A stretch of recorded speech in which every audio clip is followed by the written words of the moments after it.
Bienvenidos al curso de operaciones de separación basadas en transferencia de masa 1. Para esta oportunidad, mi compañero Antonio Aguirre y mi persona Alonso Becerra vamos a diseñar un equipo de osmosis inversa, el cual está a cargo de la profesora Karina Lozada Castillo. Bien, tenemos el enunciado del problema, el cual está contextualizado a las necesidades que actualmente atraviesan diversos distritos del Perú. Para este caso, para la provincia de Hilo, los cuales son los distritos de Algarrobal, Pacocha e Hilo, pertenecientes al departamento de Moquegua. Para ello nos piden generar o diseñar un equipo de osmosis inversa, el cual va a utilizar como materia prima agua procedente del mar. Esta agua va a ser potabilizada de tal manera que se pueda generar agua potable de alta calidad, el cual va a tener un caudal de 500 metros cúbicos por día. Para ello, primero diseñar el tanque de almacenamiento, saber cuánto es el diámetro y la altura de este, es decir, aquel tanque en donde se va a retener por cierto tiempo el agua procedente del mar. Este tiempo de retención va a ser igual a 5 horas, además que el flujo de alimentación para dicho tanque va a ser de 15.000 metros cúbicos por día, teniendo en cuenta una relación entre diámetro y altura, donde la altura va a ser igual al doble del diámetro. Esto con el objetivo de que, básicamente con el objetivo de poder minimizar la cantidad de sólido disuelto total, ya que en este tanque de almacenamiento se va a poder notar o se nota de forma teórica y experimental que algunos sólidos disueltos totales van a precipitar de forma natural, sin la adición de ningún flocculante, coagulante u otro químico extra. Después, para la parte del pretratamiento, nos piden calcular cuánto vamos a gastar para el consumo de cloro, la cual va a ser una dosificación en el caudal que va a ser de 15.000 metros cúbicos por hora, teniendo en cuenta que la dosificación de cloro va a ser de 9.5 miligramos por litro y además que la concentración de la concentración estimada o teórica o la mínima necesaria es de 100 gramos por litro. Hay que tener en cuenta que por cada litro por hora de este caudal de 15.000 metros cúbicos por hora cuesta $5.51. Después, para la etapa de filtración, nos van a pedir calcular cuál es el área de dicho tanque, teniendo en cuenta la velocidad del fluido, es decir, 0.09 metros por segundo, cuál es el diámetro del tanque de filtración también. Después, para la parte netamente de ósmosis inversa, para el equipo netamente de ósmosis inversa, nos piden calcular cuánto es la concentración tanto en la corriente de rechazo como en la corriente de permeado. Cuánto es la concentración en función a la cantidad de sólido disuelto total. Después, cuánto es la presión osmótica, es decir, aquella presión la cual genera que el agua vaya de menor a mayor concentración, o sea, a favor del gradiente. Después nos piden cuánto es el número de membranas necesarias para que se pueda realizar este proceso. Después, cuánto es la cantidad de tubos de presión requeridos, es decir, aquel artefacto va a generar que el agua vaya ya no de menor a mayor concentración, sino que vaya de mayor a menor concentración en contra del gradiente. Y por último, cuánto es la presión de operación del sistema, o sea, aquella presión que se le va a suministrar al equipo para que se pueda generar el fenómeno de osmosis inversa como tal.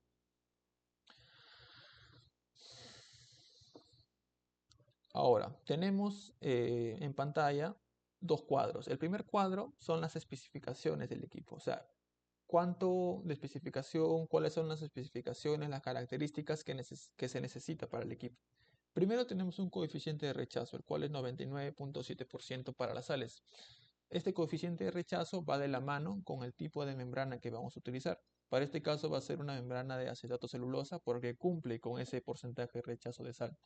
También tenemos cuál es la presión máxima de operación del sistema.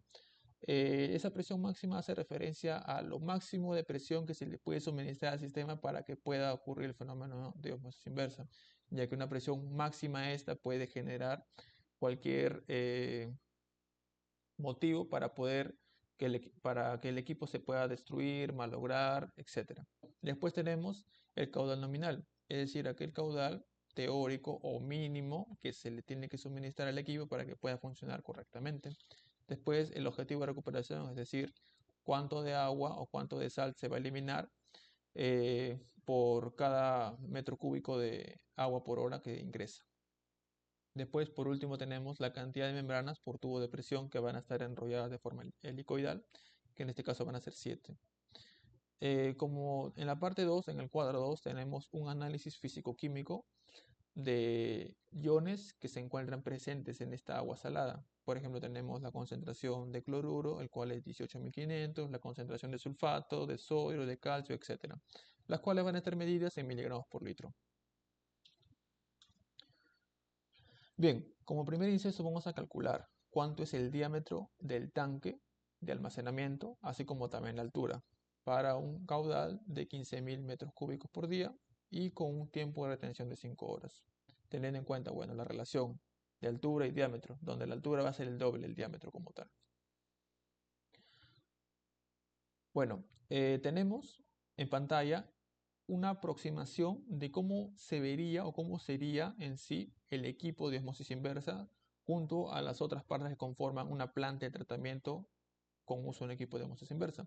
En donde en la parte izquierda tenemos al tanque de almacenamiento, en donde se va a reservar el agua o se va a almacenar el agua proveniente del mar, la cual va a ser extraída mediante una bomba centrífuga. Y dependiendo del caudal, va a necesitarse una, dos o tres bombas. Para este caso, una bomba o dos. En ese tanque se va a almacenar por cierto tiempo, que para este caso del problema son 5 horas, el agua proveniente del mar, en donde pequeños porcentajes de sólido disuelto total van a poder precipitar por simple gravedad. Después, dicha agua va a ir hacia la parte del pretratamiento, en donde se va a adicionar cloruro, o bueno, en este caso cloro. Este cloro va a permitir que se eliminen diversos microorganismos, bacterias y alguno que otro sólido disuelto total. Ahora, esta agua no va a ir directamente a la parte del equipo de osmosis inversa, sino que tiene que pasar por un pretratamiento o un filtro de arena o de carbón. En este caso estamos utilizando carbón por el precio que es accesible y además por su alto poder absorbente. Una vez que ya el agua está libre de cloro, recién puede ir a la parte de osmosis inversa, a la parte del equipo de osmosis inversa, ya que si contendría cloro esta agua y va directamente a la parte del equipo, dañaría la membrana, ya que el cloro y la membrana tienen una mala relación. ¿Por qué? Porque genera el cloro a la membrana una corrosión. Y bueno, después de ya que esté en el equipo de osmosis inversa, pasa a la parte de post-tratamiento, en donde ya está a punto de poder ir a los diversos lugares para poder satisfacer las necesidades humanas. Bien, entonces vamos a calcular para el tanque de almacenamiento. Vamos a calcular, primero vamos a transformar el caudal de metro cúbico por día a metro cúbico por hora. Simplemente multiplicando por un factor de conversión, el cual es por cada día hay 24 horas. Hacemos el respectivo cálculo y ya tenemos que el caudal en metros cúbicos por hora es 625. Después este caudal lo vamos a transformar a volumen multiplicando por el tiempo que está el agua contenida en ese tanque de almacenamiento, el cual fue 5 horas. Haciendo el cálculo obtenemos que el volumen es de 3.125 metros cúbicos. Ahora, si hacemos la aproximación de dicho tanque a la forma de un cilindro, recordamos que el volumen de un cilindro es pi por diámetro cuadrado por altura, pero también hay que considerar que existe la relación entre altura y diámetro, donde la altura va a ser el doble del diámetro. Reemplazando esta relación, haciendo la respectiva separación y reemplazando los datos, obtenemos que el diámetro es 7.92 metros. Después, para la altura, obtenemos que es una altura de 15.85 metros. Para la parte del pretratamiento, bueno, el pretratamiento nos va a permitir eliminar, como mencioné, cualquier tipo de microorganismo, etcétera, o cualquier sólido disuelto total. Para esto nos dan como caudal de alimentación 15.000 metros cúbicos por hora, la concentración de cloro, la teórica y también el precio por cada litro por hora.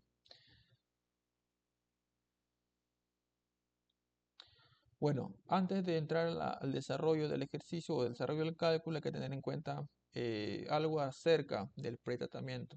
En este pretratamiento, básicamente, como mencioné, sirve para eliminar microorganismos, alguno que otro sólido disuelto total. ¿Por qué? Porque si esta agua no pasa por un pretratamiento con la adición de cloro, esta agua, si iría directamente al equipo de osmosis inversa, dañaría las membranas. ¿Por qué? Porque se formarían pequeñas incrustaciones.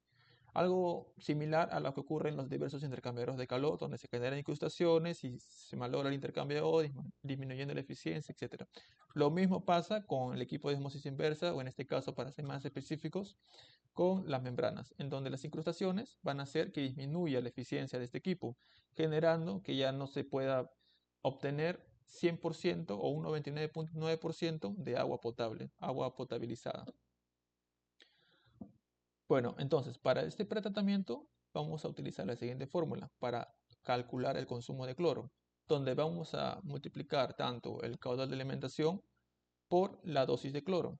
Esta dosis de cloro vamos a dividirla entre la concentración estimada como tal. Utilizando el caudal anteriormente calculado, convertido a horas, vamos a multiplicar 625 metros cúbicos por hora por la dosis de cloro, que en este caso es 9.5 miligramos por litro. Y vamos a hacer vamos a transformar mediante un factor de conversión donde por cada metro cúbico hay 1000 litros. Y vamos a dividir entre la concentración teórica, la cual es 100 gramos por litro dados en el problema como dato, y vamos a transformar esto a miligramos. Haciendo la conversión respectiva y el cálculo respectivo, obtenemos que un consumo de cloro de 59.38 litros por hora. Y ahora, como sabemos por cada litro por hora cuánto es el consumo de cloro, que es 5.51 o 5.5, multiplicamos simplemente cuánto cuesta y el valor de consumo de cloro que nos salió en total. Ya tenemos un costo de $327.16. Para la etapa de filtración, en donde nos piden hallar el área del tanque de filtración para una velocidad igual a 0.09 metros por segundo y también el diámetro del tanque de filtración. Bueno, hay que tener en cuenta que la parte de etapa de filtración hace referencia a aquella etapa en donde el cloro utilizado tiene que tener que eliminarse. Porque, como mencioné, si el cloro con agua va de frente al equipo de osmosis inversa, se va a generar incrustaciones, va a generarse la corrosión y va a malograr definitivamente el equipo. Por lo que primero debe pasar por un filtro. Puede ser filtro de arena, filtro de carbono activado. En este caso, carbono activado por ser económico y además por su alto porcentaje absorbente, ya que el carbón, al tener poros, estos poros van a permitir que el cloruro se inserte en dichos poros, absorba todo y quede el agua libre de cloruro y vaya al equipo de osmosis y pueda realizar de manera eficiente la potabilización del agua como tal. Bien, ahora, haciendo uso del caudal calculado con anterioridad, convirtiendo esto de metros cúbicos por hora a metro cúbico por segundo y dividiendo entre la velocidad, ya que como sabemos caudal es área por velocidad, despejando en función del área y realizando los respectivos cálculos, obtenemos un área de 1.93 metros cuadrados. Como sabemos, el diámetro de un cilindro es pi por diámetro. Como sabemos, el área es pi por diámetro al cuadrado entre 4. Si nosotros despejamos este diámetro, obtenemos, y reemplazando los datos, obtenemos un diámetro igual a 1.57 metros para el tanque de filtración. Ahora, para la parte netamente de osmosis inversa, nos pide calcular concentración de sólidos disueltos totales, tanto en la corriente de rechazo como en la permeado, la presión osmótica, el número de membranas, cantidad de tubos de presión y la presión de operación del sistema. Bien, antes de realizar el cálculo hay que tener en cuenta qué cosa es corriente de alimentación, corriente de rechazo y corriente de permeado. Corriente de alimentación básicamente es el caudal que se le suministra al equipo, que en este caso era 15.000 metros cúbicos por hora. La corriente de rechazo es el caudal que sale con una alta concentración de sólido disuelto total. Entre comillas, es el agua sucia, el agua que está con una alta cantidad de sales. Y la corriente de permeado es el agua limpia, el agua baja en concentración de sales y el agua que puede utilizarse para los siguientes procesos de potabilización y que posteriormente puedan satisfacer las necesidades de las personas. Entonces, para calcular la concentración de sólido disuelto total en la corriente de rechazo, es decir, en aquella corriente en donde está la mayor cantidad de sólido disuelto total, hacemos uso de la siguiente fórmula, donde la concentración de la corriente de rechazo es igual a la concentración de la corriente de alimentación entre 1 menos la recuperación del sistema, que para este caso, como dato teníamos que era 46%. Pasado el número sería 0.46. Para la concentración de la corriente de alimentación, hacemos uso de los datos de la segunda tabla, en donde nos daban la concentración dada en miligramos por litro de cada ion. Hacemos la sumatoria de cada ion de cloruro, nitrato, bicarbonato, carbonato, CO2 hasta el magnesio.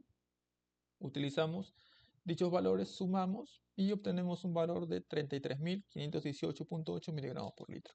Sabiendo ello y haciendo uso de la recuperación del sistema, obtenemos un valor de 62.071.85 miligramos por litro, teniendo en cuenta que este valor va a ser el mayor entre la corriente de alimentación y la corriente de permeado, ya que la corriente de rechazo tiene la mayor concentración de sólido disuelto total, ya que es la corriente, entre comillas, sucia, la corriente de agua que posee toda la cantidad de sales. Bien, ya habiendo detallado lo que es el cálculo de la concentración de sólidos disueltos totales en la corriente de rechazo, vamos a hablar del permeado. El permeado se va a dar por esta fórmula, que es el producto de la concentración de sólidos disueltos en la corriente de alimentación por 1 menos el coeficiente de rechazo. Este va a ser importante antes de detallar lo que es el cálculo, ya que va a ser un indicador de la calidad del agua o del fluido del permeado como tal. Una concentración baja, sólidos disueltos totales, en esta corriente va a sugerir que el agua es de alta pureza y por lo tanto va a ser crucial en aplicaciones como lo que es la producción de agua potable, por lo que podemos decir que es de manera fundamental para garantizar la eficiencia y la calidad de los procesos de separación por membranas. Ahora, ya habiendo dicho la ecuación, vamos a calcular, eh, tenemos lo que es la concentración de sólidos disueltos totales en la corriente de alimentación y tenemos también por dato lo que es el coeficiente de rechazo por requerimiento del equipo, la cual nos da un valor de 99,7%, pero lo reemplazamos como 0,997, ¿no? Y bueno, esta concentración nos va a dar de 100,56 en unidades, sus unidades respectivas, que es de miligramos por litro. Bien, ahora vamos a entrar, antes de detallar lo que es el cálculo de la presión osmótica, ¿qué es la presión osmótica, no? La presión osmótica es el fenómeno que se va a presentar cuando se aplica la presión hidrostática necesaria para poder detener lo que es el flujo neto del agua, ¿a través de qué? A través de unas membranas semipermeable, que esta membrana semipermeable va a separar lo que es las soluciones de diferentes composiciones como tal. En otras palabras, ¿qué es la presión osmótica? Que está representada por el valor de pi, de una solución puede definirse como lo que es el exceso de presión que debe aplicarse a la solución que está separada a través de una membrana impermeable del solvente puro e impedir lo que es la ósmosis del solvente hacia la solución. Bien, ya habiendo detallado ello, vamos a hablar de lo que es la fórmula.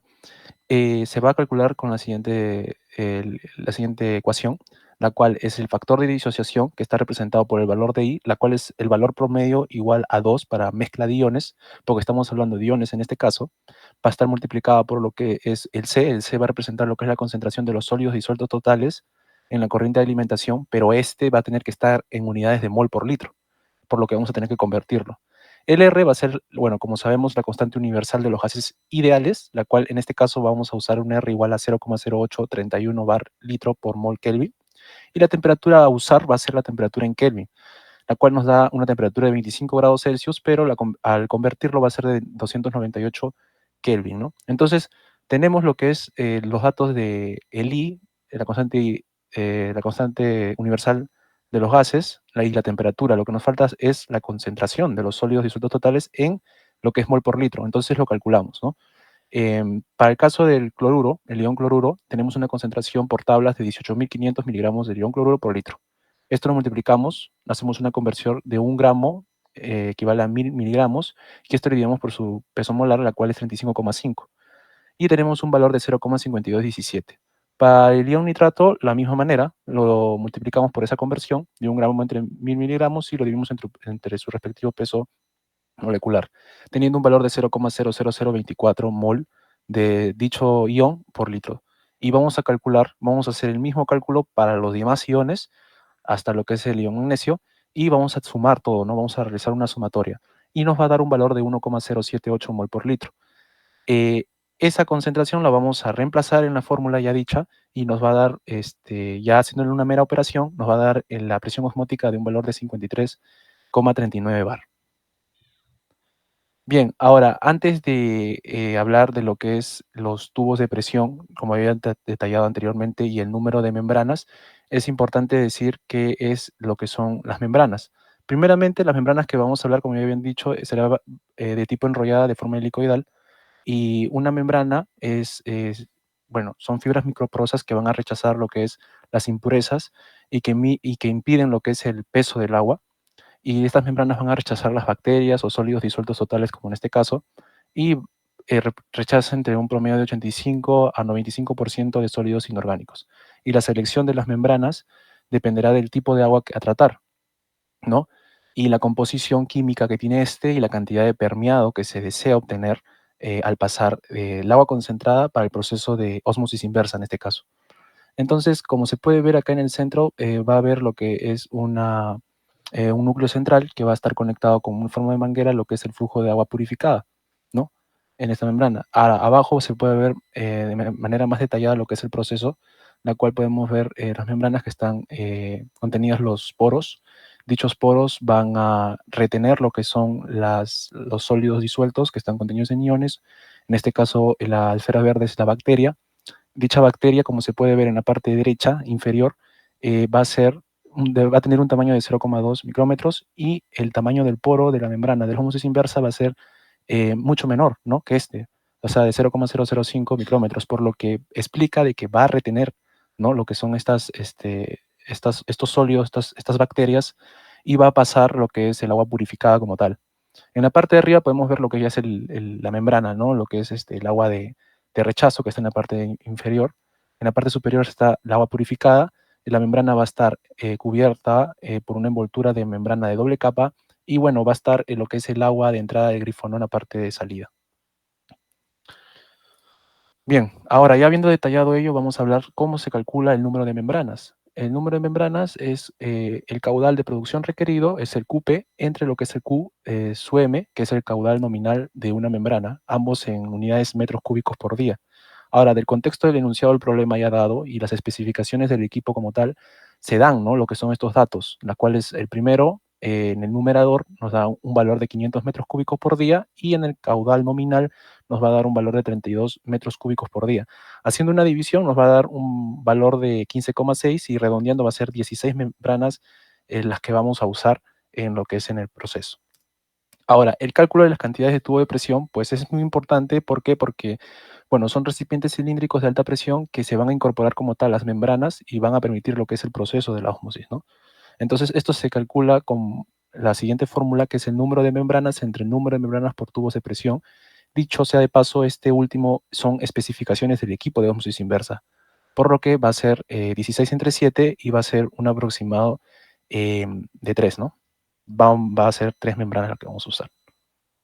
Ahora, para el cálculo de la presión de operación del equipo de ósmosis inversa, o sea, para que la presión necesaria para que se pueda dar lo que es la ósmosis inversa, para garantizar un buen rendimiento, se va a considerar una presión de operación del doble de la presión osmótica, que ya habíamos calculado previamente.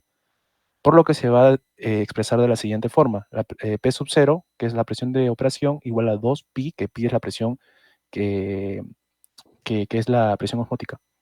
Y bueno, ambas están en bar, ¿no? Entonces hacemos una multiplicación y nos va a salir de 118,78 bar, la cual es una presión mayor a la presión osmótica, como se puede ver, y también a la vez va a ser menor a la presión del equipo requerido, o sea, la presión requerida del equipo, la cual es de 130 bar, la cual cumple, ¿no?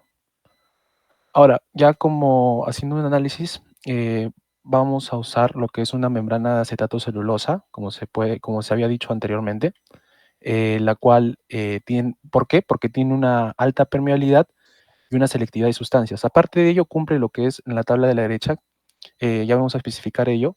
Otro que se le acuña a esto es porque tiene un bajo costo, es más económico este tipo de membrana, y la absorción de moléculas de proteínas es baja. Y estas membranas se van a considerar ideales para procesos de filtración en soluciones acuosas como en medios de cultivo. Y Esto es debido pues a que van a mejorar lo que es el flujo del solvente y van a rechazar sales, haciendo que las soluciones sean más estériles. O sea, quiere decir de que sean libres de gérmenes o sólidos disueltos totales como tal.